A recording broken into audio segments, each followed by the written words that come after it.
네, 여러분 안녕하세요. 저희는 부산에서 탱고를 연주하고 있는 신팅 탱고라고 합니다. 반갑습니다. 네, 오늘 이렇게 뜻깊은 자리에 함께해서 영광이고요.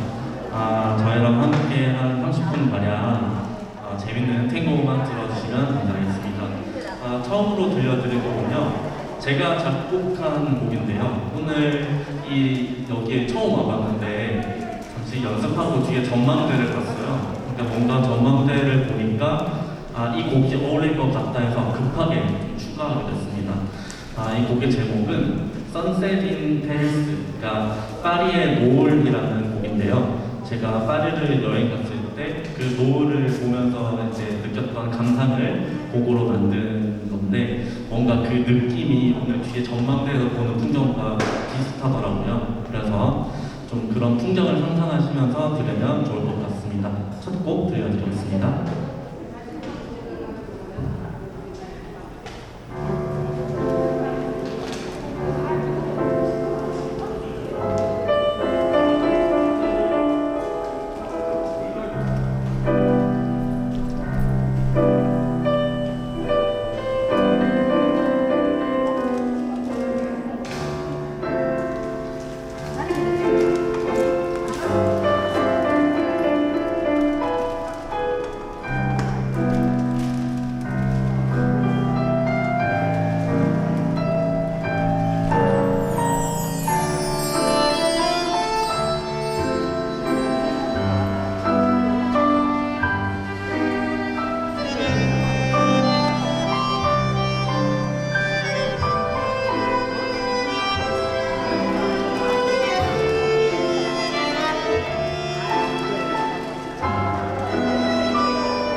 네, 감사합니다.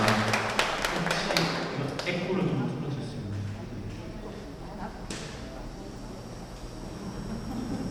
네, 파리의 노을 감상하셨는데 오늘은 특별히 을숙도의 노을이라고 하면 어떨까 생각해봅니다. 다음 들려드릴 곡은 탱고곡 하면 좀 잘 아시는 곡 중에 하나예요. 여인의 향기라는 영화 OST인데 포르나 카베사라는 곡입니다. 포르나 카베사는 간발의 차이로라는 승마 용어예요. 근데 이 알파치노가 이제 그 여주인공과 함께 탱고를 출 때 나오게 되면서 굉장히 유명해진 곡인데 아마 들으시면 잘 아시는 곡이라 좀 더 재밌게 감상하실 수 있을 것 같습니다. 간발의 차이로 포르나 카베사 들려드리겠습니다.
네, 여인의 향기 OST 감상하셨습니다.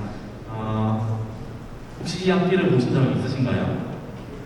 잘 없으시죠? 혹시 악기 이름이 뭔지 아세요? 아코디언으로 정말 많이 말씀해 주시는데 아코디언이랑 되게 유사한 악기예요. 아코디언을 개조해서 만든 악기인데 이 악기 이름 반도네온이라는 악기고요. 지금 듣고 계신 탱고라는 장르에서 굉장히 자주 많이 쓰이는 악기입니다. 이렇게 양쪽에 버튼으로 되어 있고요. 이 버튼을 뭔가 좀 게임하듯이 조합해서 연주하는 신기한 악기입니다.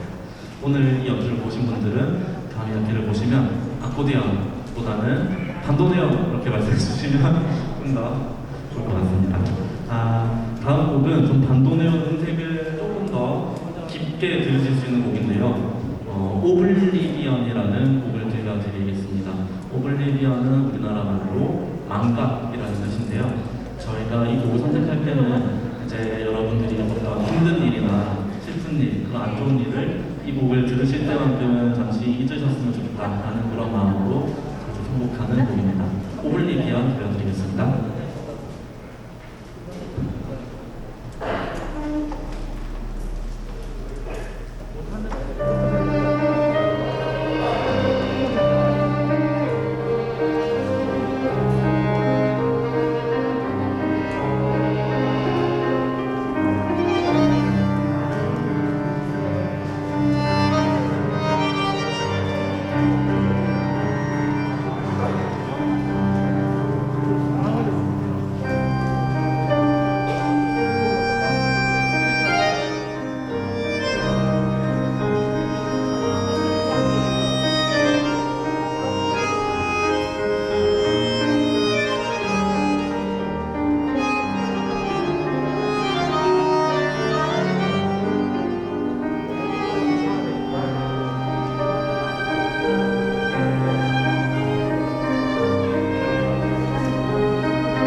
네, 오블리비언 감상하셨습니다.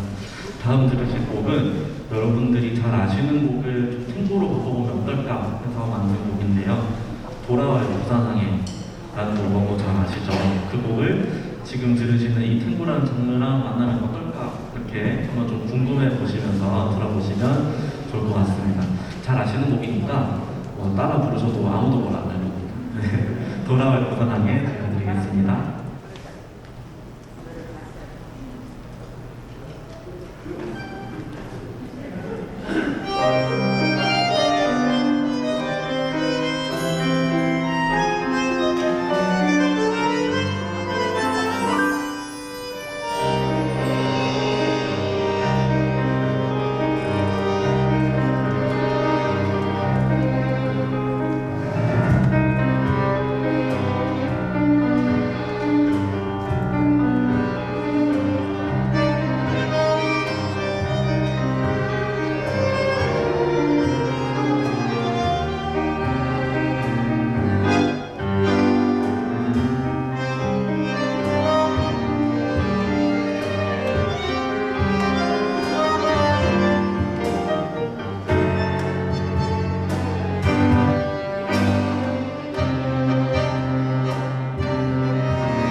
보니까 반응이 다르네요.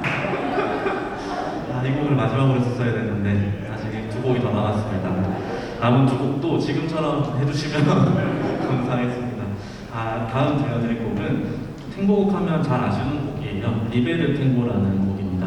리베르는 자유를 뜻하고요. 탱고는 지금 들으시는 장르를 뜻하죠. 그래서 이 곡을 들으실 때는 조금 몸도 흔드시고 박수 치시면서 좀 자유롭게 들어주시면 좋겠습니다.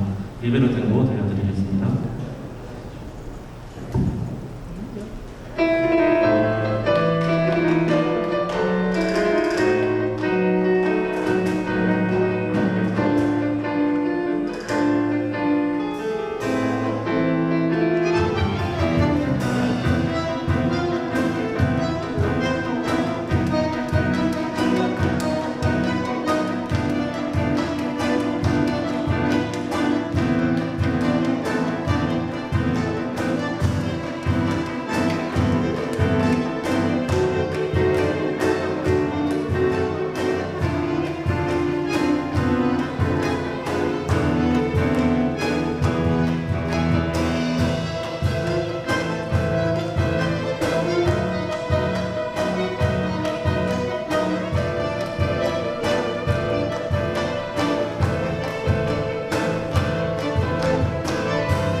네, 제가 파울을 눌렀네요.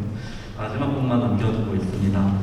좀 잘 즐기셨나요? 네, 너무 이렇게 집중해 주시는 게 느껴져서 굉장히 재밌게 연주하고 있었습니다. 마지막 곡은 이제 끌로드를 위한 탱고라는 곡인데 잘 아시는 곡은 아니지만 한 번 들으시면 좀 쉽게 재밌게 들으실 수 있는 곡이에요. 원래는 아코디언으로 연주하는 곡인데 오늘은 특별히 이 악기 이름이 뭐였죠? 네, 반도네온으로 들려드리려고 합니다. 저희는 친친탱고였습니다. 감사합니다.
못하는 꼴이라서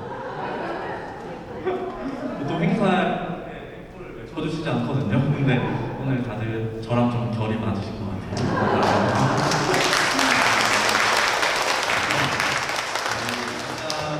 돌아가야 무난하게는 2절만 한 절 정도만 연주할 텐데 같이 아까보다 좀 더 크게 불러주시면 재밌게 맞출 수 있을 것 같습니다. 감사합니다. 신청곡이었습니다. 감사합니다.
늦은 것 같은데요. 반갑습니다. 저는 오늘 사부의 달밤 진행을 맡은 아나운서 김희연입니다. 반갑습니다.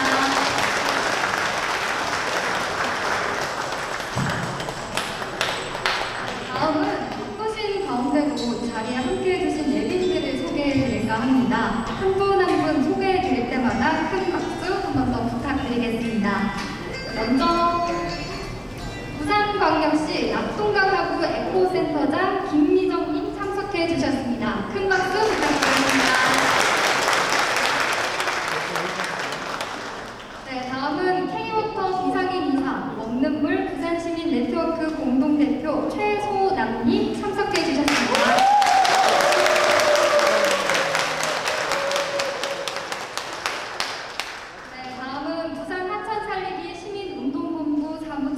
낙동강하구 기수생태계 보건협의회 공동운영위원장 강호열님 참석해 주셨습니다. 다음은 칼럼니스트 전 국제신문대 기자 경성대 미디어 커뮤니케이션학과 교수 박창희님 참석해 주셨습니다. 다음은 K워터 부산권 지사장 김화영님 참석해 주셨습니다.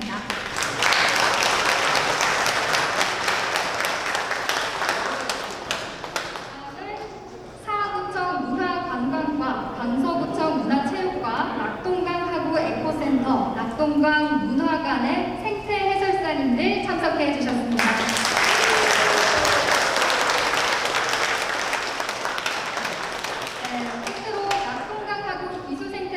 협의회 시민단체님들 참석해 주셨습니다. 그 외에 많은 내빈 여러분들이 참석해 주셨습니다만 시간 관계상 다 소개해드리지 못하는 점 양해해 주시기 바랍니다. 그리고 낙동강하구 기수생태계 보건협의회 최대현 국장님께서 오늘 추첨을 통해서 기념품을 나눠드리도록 하겠습니다.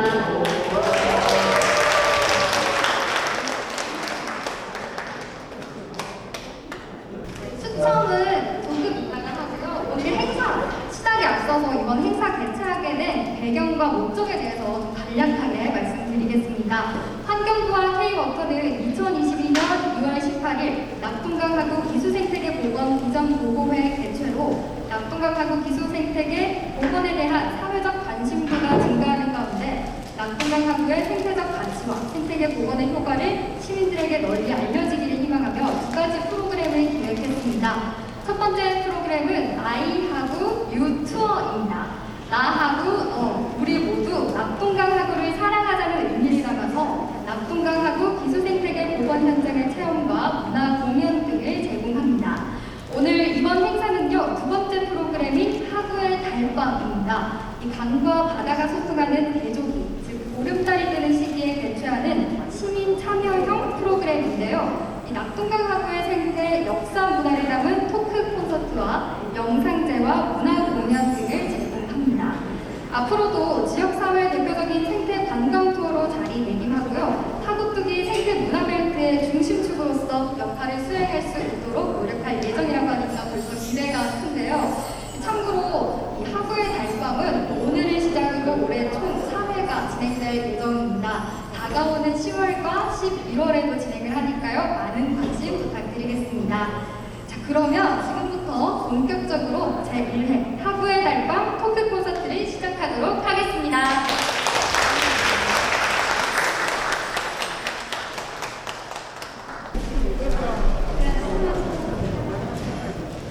예, 반갑습니다. 하구의 달밤에 초대해주신 여러분들 반갑습니다. 우리 열리는 하구, 숨쉬는 하구 전시회가 9월 5일부터 9월 20일까지 이 장소에서입니다. 전시를 하고 있었는데 오늘 하구의 달밤 때문에 약간 지원하는데 이걸 기념하기도 하고 여기 오시는 분들이 사진도 찍고 인터넷에서 많이 올려달라는 의미에서 오늘 참가자 하시는 분들이 추첨을 통해서 경품을 나눠드리고 살 10kg짜리 10포대라고 기타 25개 이렇게 해서 35개를 경품으로 오늘 행사를 마치고 7시 마치고 추첨해서 나눠드리도록 하겠습니다. 우리 여기 참가하시는 분들이 한 70분 정도 되는 것 같은데 확률은 50% 됩니다. 많이 참여를 부탁드립니다.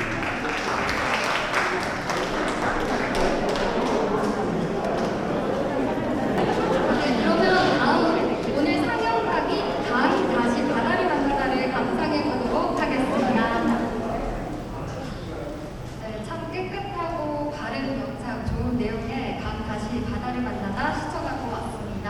하구뚝을 둘러싼 여행 자리, 해외 사례들을 통해 변화의 방향과 환상길 속에서 시대를 선포할 주된 흐름은 무엇이고 지켜야 할 가치는 무엇인지 함께 고민해 보도록 하겠습니다. 다음은 오늘 상영작인 다시 바다를 만나다 제작하신 영상섭 PD님을 모시고 토크 콘서트를 진행하도록 하겠습니다.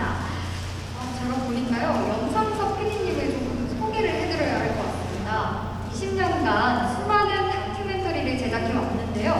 2004년에 한국 자연생태 영상국악으로 한국영상대상을 시작으로 KBS 공사 창립특별기획 동물의 건축술로 대한민국 콘텐츠 어워드 대통령상을 수상하셨고요. 또 EBS 특집 4부작 3D 자연 다큐멘터리에 한국의 강으로 코리아 3D 어워드 대상을 수상하셨고요. 또 한영 공동제작 자연 다큐멘터리 와일드 코리아 3부작으로 뉴욕 페스티벌 TVN 필름 어워드 최고상을 수상하셨습니다. 또 KBS 안동호 세제비 갈매기의 비밀로 휴스턴 영화제의 심사위원 특별상을 수상하는 등 국내외 수많은 상을 받은 명실공히 대한민국 최고의 다큐멘터리 전문 PD로 정평나 있습니다. 박수로 맞아주세요.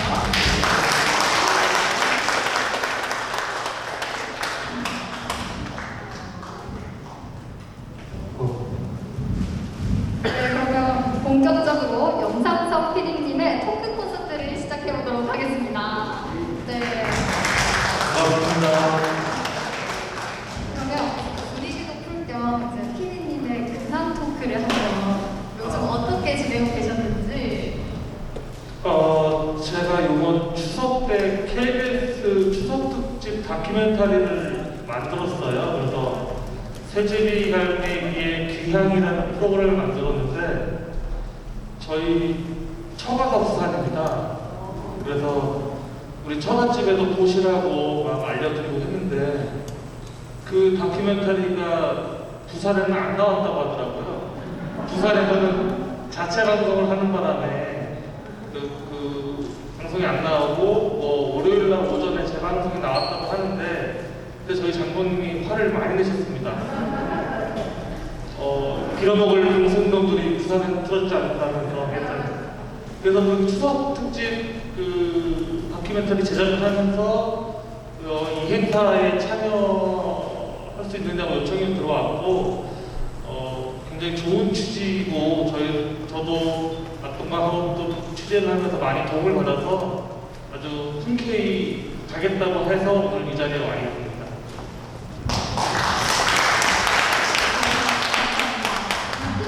오늘 준비하신 이 관람객들을 위해 준비하신 게 있으시다고 하는데 한번 시작해 보도록 할까요?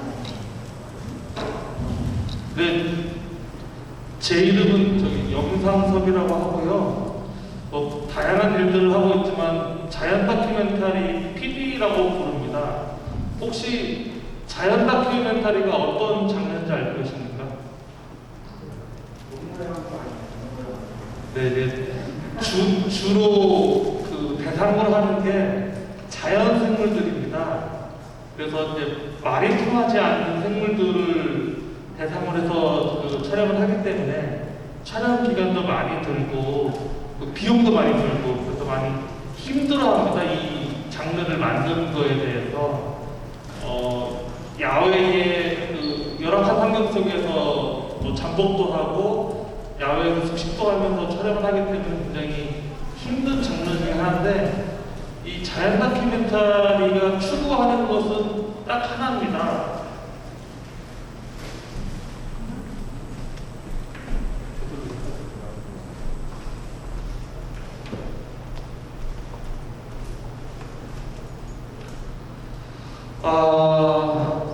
딱 합니다.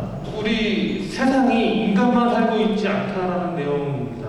모든 자연 다큐멘터리가 바탕한 내용이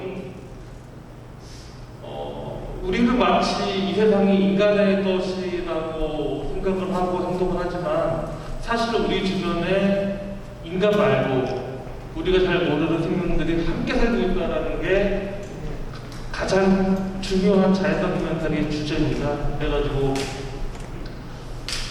자연 다큐멘터리가 어렵지만 이런 사실들을 좀 사람들한테 알리고 싶은 욕심에 벌써 자연 다큐멘터리를 만든 지 한 20년이 넘어가고 있습니다. 그래서 여러분들도 사실 눈을 조금만 낮추거나 아니면 고개를 높이 들면 우리 말고 같이 사는 애들이 보이거든요. 그런 것들을 보시면서 뭔가 느끼시는 것들이 이 자리에 참석하신 분들은 많으실 거라고 생각합니다. 왜냐하면 그쪽에 관심이 있으니까 이 자리에 오셨을 테니까요. 그래서 자연 다큐멘터리는 인간이 그저 자연의 주인이 아니고 생태계의 일원이다 라는 주제로 만들고 있습니다. 그래서 사실 이 가는 자연 다큐멘터리의 아주 흔한 소재 중에 하나입니다. 제가 2012년도에 만든 한국의 강이라는 프로그램인데 여기에 주요한 내용은 통상 강이라고 부르는 것들, 우리 냇물이나 하천이나 이 강들이 우리나라 자연 생태계의 혈관 같은 역할을 하고 있다. 우리나라 국토에 곳곳에 뻗어 있으면서 이곳에서 물을 가지고 살아가고 물과 함께 물속에서 서식하는 생명체들이 정말 많다라는 내용이었습니다. 이것도 벌써 2012년도 제작한 건데 아직까지 EBS에서 재방송을 하고 있더라고요. 아주 오랫동안 재방송하고 있는 프로그램이긴 한데 이게 조금 아픈 사연이 있습니다. 이게 아픈 사연이 2012년도 12월이면 거의 4대강 사업이 이제 마무리될 때였어요. 그때 저희가 이제 제가 주로 활동했던 거는 KBS 환경 스페셜인데 KBS 환경 스페셜에서는 강에 대한 다큐멘터리를 만들지 않는다는 암묵적인 무언가가 있었습니다. 그때 KBS도 4대강 사업으로 인해서 이게 자꾸 공론화될 것도 두려워해서 강에 대한 다큐멘터리를 만들지 않겠다고 압박도 받고 하니까 안 만들지 않겠다고 해서 제가 이제 EBS에 가서 이 다큐멘터리를 만들었고요. 이 다큐멘터리가 끝나고 방영이 되고 몇 달 후에 환경 스페셜이 사라지더라고요. 그래서 4대강 이후에 제가 좀 한동안 고난의 행군 시기가 있었습니다. 다른 다큐멘터리의 중요한 채널이었던 KBS 환경 스페셜이 사라지면서 그런 어려운 시기가 있었던 그런 때였습니다. 그리고서 이제 다시 강에 대해서 얘기할 수 있을 때가 2018년도부터였거든요. 그때 제가 만들었던 것이 안동호에 찾아온 새제비 갈매기에 대한 내용이었어요. 여러분들도 아시는 분은 잘 아시겠지만 이 낙동강하구가 사실은 세계적인 새제비 갈매기 번식지였습니다. 근데 이 번식지에서 새제비 갈매기가 살 수 없게 되면서 그 새제비 갈매기가 안동호에 날아왔었거든요. 안동호에 날아온 새제비 갈매기들이 어떻게 번식을 하는지 그런 거에 내용이 있습니다. 그때 낙동강 하구에 대한 내용이 일부 포함됐었는데 좀 안 좋게 표현이 됐습니다. 낙동강 하구가 막히고 하구뚝으로 막히고 물길에 변화가 생기면서 천혜의 새제비 갈매기 번식지였던 낙동강 하구가 어떻게 파괴되었는지 그런 내용들을 담으면서 사실은 제가 낙동강 하구를 처음 방송했을 때는 꽤 안 좋은 인식을 받고 접근을 해서 취재를 했습니다. 그리고 2020년도에 이제 4대강 보호를 개방을 하고 다시 자연성을 회복시키자는 움직임이 있었고요. 그거에 관련된 프로그램을 제작해달라는 의뢰가 있어가지고 제가 이제 KBS에서 다시 강을 생각하다라는 프로그램을 만들었습니다. 그래서 이제 그때는 이제 보를 설치한 지 10몇 년이 흐른 후였고요. 사실 보를 설치하면서 얻는 이익들도 꽤 많았습니다. 물을 충분히 쓸 수 있었고 강의 수위가 높아지니까 지하수의 수위도 높아지고 지하수를 끌어다 쓰기 편해지면서 많은 사람들, 많은 농민들이 농사 짓기 편해졌다 그런 얘기들을 많이 하시더라고요. 근데 보호로 인해서 안 좋아졌다는 말씀하시는 분들도 많았습니다. 일단 관리 수위를 유지하기 위해서 물을 높게 채워놓다 보니까 홍수가 왔을 때 홍수 피해를 많이 입는다는 말들도 있었고, 그 다음에 녹조 얘기가 많이 나왔습니다. 올해 여기 낙동강에도 녹조 얘기가 많이 나왔는데 제가 가장 인상 깊었던 거는 저쪽 오른쪽에 있는 여자분이 말씀하셨던 건데, 예전의 강은 강수욕이라고 할 정도로 우리가 강에 들어가고 강물과 접촉하는 그런 친밀한 강이었거든요. 근데 언제부턴가 강은 위험한 곳이고 들어가면 안 되는 곳이고, 그리고 우리가 멀리서 바라보는 존재가 되어버렸어요. 저 여자분이 얘기를 하시는 게 이게 이상하다.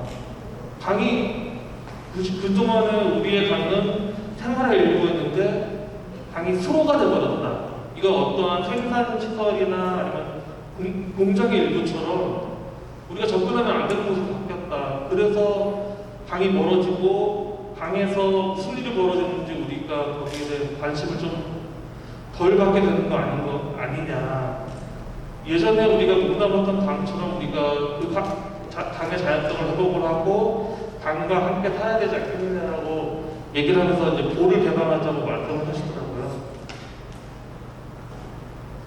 그래서 이제 그때 당시에 이 낙동강의 보도는 개방을 잘 안 하고 금강도는 상시 개방을 해가지고 그쪽에 가보니까 일단 사람이 들어가서 발을 담궈도 될 정도로 물이 깨끗해졌고요. 제첩이 바로 돌아오더라고요. 제첩이 돌아오기 꽤 오래 걸릴 거라고 사람들이 예측했었는데, 왜냐면 강 밑에 뻘들이 쌓여 있으니까 모래를 좋아하는 제첩들이 돌아오는데 시간이 걸릴 거라고 생각을 했었는데 바로 제첩이 돌아오면 되게 신기했고요. 그다음에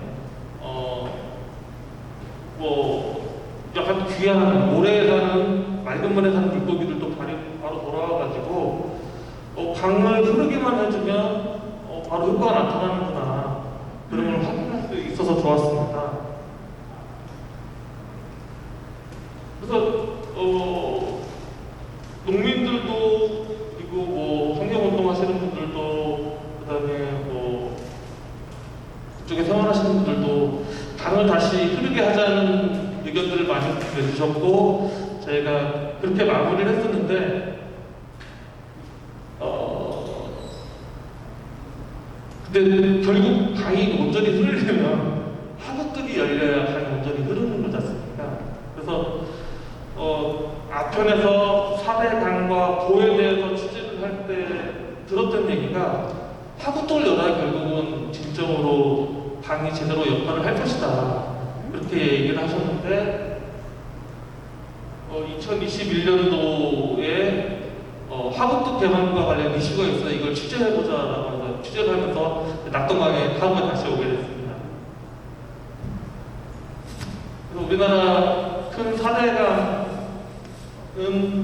하구뚝에 막혀 있고요. 뭐 한강도 하구뚝 비슷한 걸로 막혀 있는 상황입니다. 그래서 그렇지 않은 상황이었고, 뭐 아까 보신 것처럼 하구뚝을 열어달라는 분들도 계시고,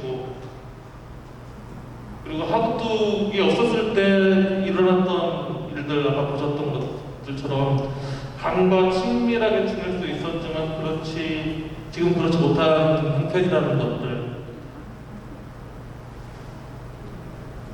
그리고 우리가 30년 넘게 하구뚝으로 인해서 하구뚝이 가졌던 이수와 치수의 그런 기능을 우리가 과연 포기하고 하구뚝을 열어야 될지에 대한 논의들. 그래서 이제 사실 네덜란드 낙동강 하구뚝도 네덜란드 기술자들이 와서 시공을 한 걸로 알고 있습니다. 근데 이번에 좀 놀라운 사실은 네덜란드 기술자들이 저희 나라에 와서 낙동강 하구뚝을 만들 때 이미 네덜란드에서는 하구뚝 개방에 대한 논의를 시작하고 있었더라고요. 그러니까 그쪽은 우리보다 훨씬 먼저 하구뚝을 만들어서 그걸로 인한 피해를 알고 하구뚝을 열자고 논의하고 있을 때 그 사람들이 우리나라에 와가지고 이 하구뚝 공사를 하고 있었던 거죠.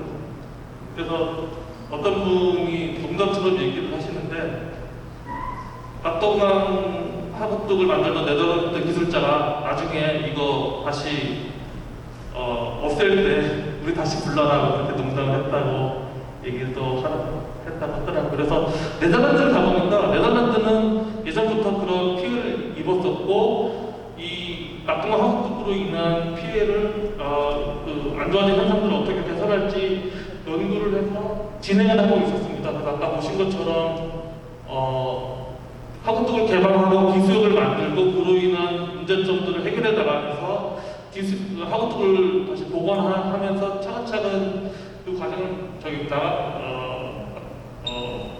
과정을 나가고 있었는데, 우리나라도 낙동강에서 그 시작을 한 거죠. 그래서 단순히 제가 와서 취재를 했을 때 이게 단순히 여러 문제가 아니었더라고요. 이런 아까 얘기도 나왔지만 대저수문이라든지 묽은 취수 장애라든지 그런 문제들을 해결해야 기수역을 만들고 하구뚝을 개방할 수 있었는데, 그걸 굉장히 체계적으로 준비를 하고 있었다는 거에 놀랐었고요. 그 다음에 우리나라가 가지고 있는 ICT 기술을 통해 가지고 모든 데이터들을 한 군데서 보고 여러 단체가, 여러 관공서가 같이 협의를 해서 하구뚝 개방을 한다는 것이 되게 신기하고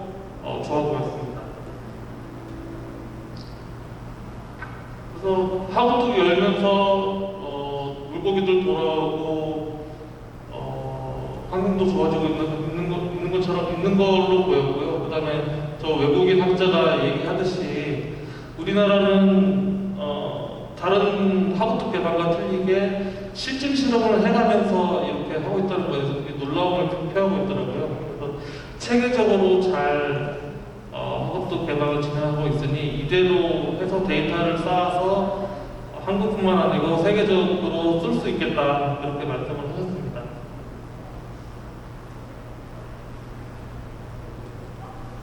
그래서 이제 그 하급두로 물론 이 프로그램도 지금 부산에 살고 계시는 저희 장인 장모님이 보셨는데 두 분이 서로 또 의견이 갈리시더라고요.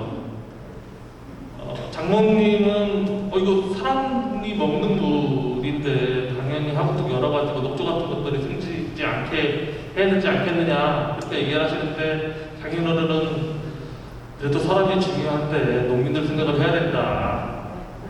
이거 열어버리고 뭐 소금물 들어오면 농민들 어떻게 사느냐 뭐 이렇게 의견이 갈리시긴 하는데 결국 좋은 방향으로 나가자는 거에 대해서는 서로들 동의를 하시더라고요. 그래서 낙동강 하급둑에서 하고 있는 이런 체계적인 개방 실험을 이제 끝났죠. 이제 실제적으로 개발하고 있는 것들이 효과를 발휘하면 그런 거 걱정하시는 우리 부산에 있는 우리 장인장모님 같은 어르신들뿐만 아니고 금강이나 영산강 쪽에서 낙동강을 따라하고 싶은 분들도 많이 기대하고 있지 않나 이렇게 생각을 합니다. 제가 준비한 내용이 있는데 좀 두서웠었고요. 사실 이거 관심 없는 분들은 그렇게 재미없을 수 있는 내용인데 이런 내용은 계속 만들어서 사람들한테 알리지 않으면 사람들이 알지 못합니다. 우리 낙동강이 어떤 현실이고 왜 이렇게 많은 분들이 개방을 위해서 노력을 하고 있고 그로 인해서 우리가 얻을 수 있는 미래가 뭔지 좀 밝혀지지 않으면 우리 낙동강에서 하급둑 개방을 위해서 애쓰시는 분들의 뜻이 알려질 수가 없어요. 그래서 뭐 늦은 시간 방송되고 또 비록 재미없을지 모르지만 계속 이런 시도를 해나가야 결국 낙동강 하급둑이 보여줄 수 있는 미래를 우리 전 국민들과 특히 낙동강을 둘러싸고 살고 계시는 지자체의 주민분들이 느낄 수 있을 거라고 생각을 했고 그래서 이렇게 만들어서 방영까지 했고 오늘 이 자리에 초대를 받은 것 같습니다. 감사합니다. 혹시 피디님께 질문이나 하고 싶은 말 있으신 분들 혹시 계실까요? 없으신가요? 네네.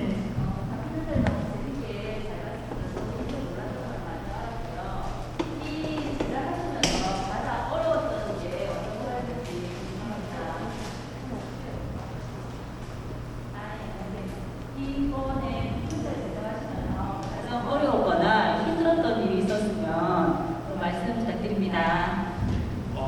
사실 저는 서울에 살고 있고요.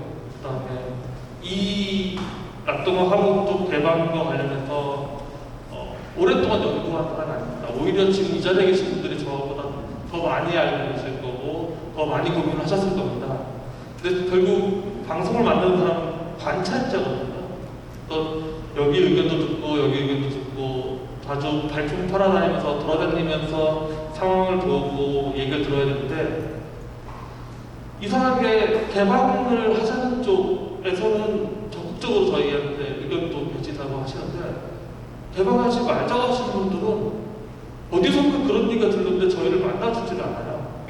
그래서 그분들이 하는 얘기를 저희가 들어야 이쪽 얘기도 들어보고 어느 쪽이 나은지 좀 어떻게 보면은 공정하게 보일 수 있는 프로그램을 만들는데 이 개방하지 말자고 하시는 분들은 앞에 나서질 않으니까 뭐 대충 뭐 어디 신문사에 실린 내용이나 뭐 그런 것들로 판단할 뿐이지 그분들도 만약에 자기 의견이 있으면 적극적으로 주장을 하고 그거에 대해서 서로 논의하고 나아갈 수 있는 발전적인 방향을 찾아야지 뭔가 다른 의도가 있는 것처럼 이 기술력 개방에 대해서 찬성하지 않는 게 다른 이유가 있는 것처럼 보여서 사실 그게 좀 힘들었습니다. 막 여러 얘기를 듣고 싶고 그걸 좀 조합하고 싶었는데 그게 좀 안 되는 게 좀 힘들었고요. 또 하나 힘든 거는 사실은 이 개방을 해서 발전된 미래의 모습을 보여주고 있는데 막 개방을 하느라 뭔가 많이 바뀌어 있는 모습을 바로 볼 수 그러니까 영상에 담지 못한 게 조금 아쉽고 힘들었던 점 중에 하나입니다. 잘 들었습니다. 또 질문이 있으실 분들 계실까요?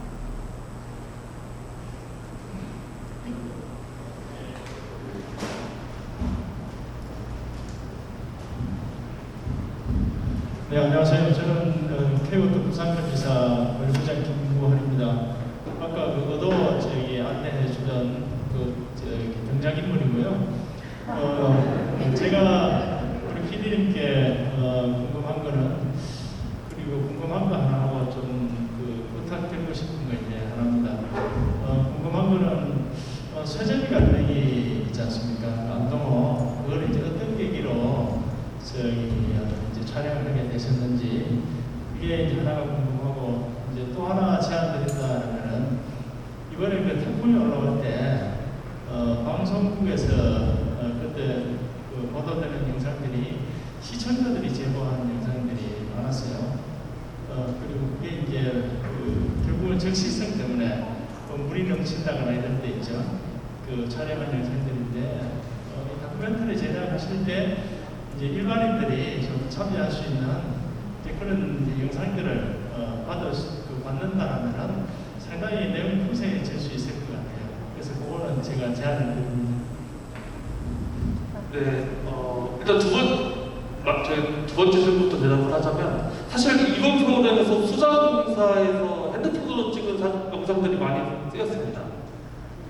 그러니까 사실 어떠한 주제를 우리가 담느냐에 따라서 어떤 영상이 필요하고 뭐 그런 있겠지만 많이 담아두세요. 많이 담아두면 방송뿐만 아니고 어디든 그 영상을 분명히 쓸 때가 있을 겁니다. 요즘은 핸드폰 촬영이 4K 이상이 지원이 됩니다. 웬만한 스마트폰들은. 그래서 흔들리지만 않게 촬영을 해놓으시면 뭐 뉴스에 제보를 하든 아니면 이런 비슷한 다큐멘터리가 제작된다고 했을 때 거기에 제보를 해주시든 그러면 충분히 쓸 수 있으니까 핸드폰 그렇게 나쁜 장비가 아닙니다. 가격이 100만 원대면 요즘 방송 촬영 장비도 거의 100만 원대 하거든요.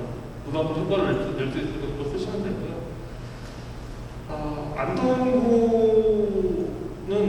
안동호도 사실은 수자공사 쪽에서 많이 도와주신 프로그램이긴 합니다. 안동호가 2018년도에 만들고 지금 2022년도에 두 번째 만들었는데 2018년도에 만들었을 때는 안동호가 수몰이 되면서 원래는 산봉우리였는데 물이 찼다가 빠졌다 하면서 이 산봉우리가 마치 호수에 뜬 텀처럼 되어 있는 곳이 있었어요. 근데 그곳에서 바닷새인 세제비 갈매기가 번식한다는 소식이 들린 겁니다. 굉장히 의아했죠. 세제비 갈매기는 바닷가 주변에 살고 있는 새들인데 그들이 안동이라면 아주 내륙 깊숙한 곳에 와서 번식을 한다고 하길래 가서 촬영을 했고 그때 취재를 해보니까 안동하구에 있는 최대 번식지가 망가지면서 세제비 갈매기들이 흩어지기 시작했고 그 중에 일부가 안동호에 정착을 했다는 내용이었고요. 올해 제가 방송을 했던 건 뭐냐면 그렇게 안동호에 이제 모래성이 있었는데 이게 저희가 가뭄 때문에 우리 안동호에도 수자공사에 관리를 하시는데 좀 수위를 좀 높게 관리를 하시면서 이 모래성이 물에 잠겨버렸어요. 그래서 부산에서 집을 잃고 안동까지 왔는데 여기 와서도 다시 또 집을 잃을 상황이니까, 번식지를 잃을 상황이니까 안동에 있는 시민들이 물에 뜰 수 있는 인공섬을 만들어 주신 거예요. 그래서 인공섬을 만들어서 그곳에서 얘들이 잘 번식하고 있는지를 관찰하는 게 올해 다큐멘터리였거든요. 그래서 그때 이번 다큐멘터리의 가장 큰 주제는, 물론 인간이 그 자연에 간섭을 하면서 안 좋은 경우들이 많긴 하지만, 어떤 경우에는 인간이 적절하게 새들을 서포트 조금만 해주면 얘들이 충분히 잘 살 수 있고 더 나은 환경. 안동의 바닷새 새제비 갈매기가 날아다닌다는 건 참 상상이 힘든 장면들이거든요. 우리 낙동하고도 마찬가지고, 여기 계신 분들이 낙동하고를 위해서, 그리고 낙동하고의 생태계를 위해서, 낙동하고의 생물들을 위해서 조금만 노력을 하신다면, 안동이 지금 새제비 갈매기 가지고 관광 자원을 하려고 하고 있거든요. 볼거리가 별로 없는, 물론 역사적인 볼거리는 있지만 새로운 볼거리가 없는 안동에서 새제비 갈매기로 아주 큰 관광 자원을 하고 있는데, 사실 낙동하고는 차고 넘쳤던 풍경과 생명들과 맑은 물과 이런 것들이 사실 지금 많이 사라진 상태지 않습니까? 이것만 조금만 복원이 되면 그냥 부산항 물류나 아니면 도로나 단 공급단지가 아니고 사람들이 쉬고 뭔가 감성을 느낄 수 있고 추억에 담을 수 있는 멋진 공간이 될 수 있을 거라고 생각을 하고, 아까 지사장님께서 말씀하셨지만 이 나중에 우리 낙동강원도에 도교가 생겨서 요트가 왔다 갔다 할 수만 있다면 그 가능성이 제일 큰 게도 낙동강이지 않습니까? 그럴 수 있으면 낙동강 지금 농촌 때문에 아주 힘들어하고 냄새나고 살기 힘들다는 이 강변에 있는 마을들이 뭔가 새롭게 부흥할 수 있는, 그리고 자연과 함께 뭔가 그림을 만들 수 있는 좋은 곳이 되지 않을까. 참고로 저는 전문가 아니고 다 주워 들은 얘기 말씀드리고 있습니다. 그래서 그런 일이 생길 수 있지 않을까 기대를 합니다. 네, 잘 들었습니다. 오늘 쉽지 않은 기회인데 진짜 나는 이 말 꼭 해야겠다, 이런 질문 꼭 해야겠다 하시는 분들 계실까요? 딱 한 분 없으신가요? 혹시 자제분들 중에 자연 다큐멘터리 하겠다고 하시는 분들 있으면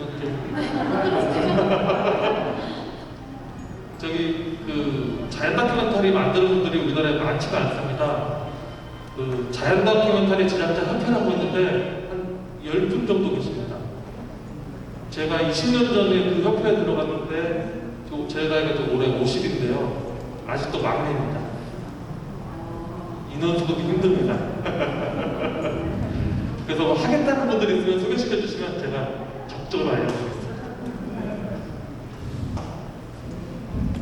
제가 질문을 해봐도 될까요? 네, 아까 전에 어려운 점이 무엇이냐고 질문을 했는데, 저는 영상을 제작하고 연출하시면서 PD님이 가장 인상 깊었다, 좀 심혈을 기울여서 촬영을 했다, 이런 부분이 있었을까요?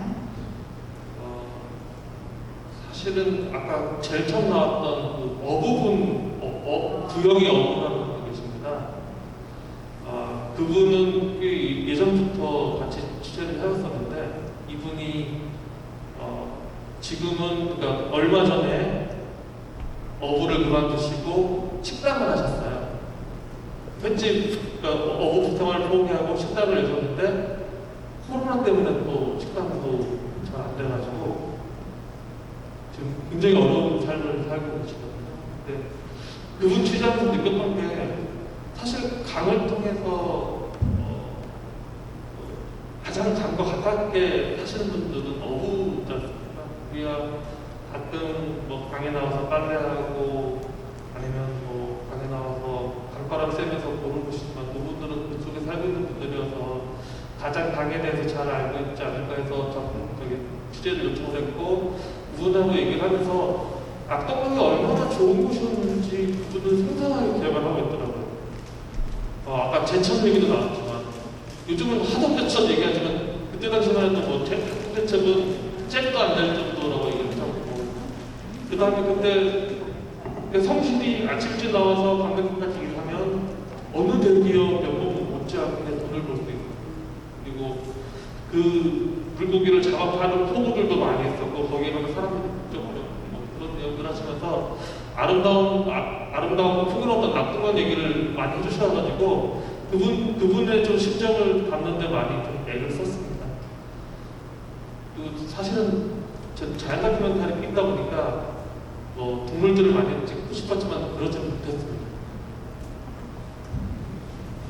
그러면 피디님 끝으로 우리 와주신 분들에게 전하고 싶은 말씀이 있다면 마지막으로. 저 여기 나와주신 분들 다 존경합니다. 이게 사실은 저희는 아까도 말씀드린 관찰자로 멀찌감치 떨어져서 어떻게 하시는지 모르는 입장이지만 여기에서 낙동강을 살리기 위해서 애쓰시는 여기 분들의 노력은 제가 감히 상상할 수 없을 정도일 겁니다.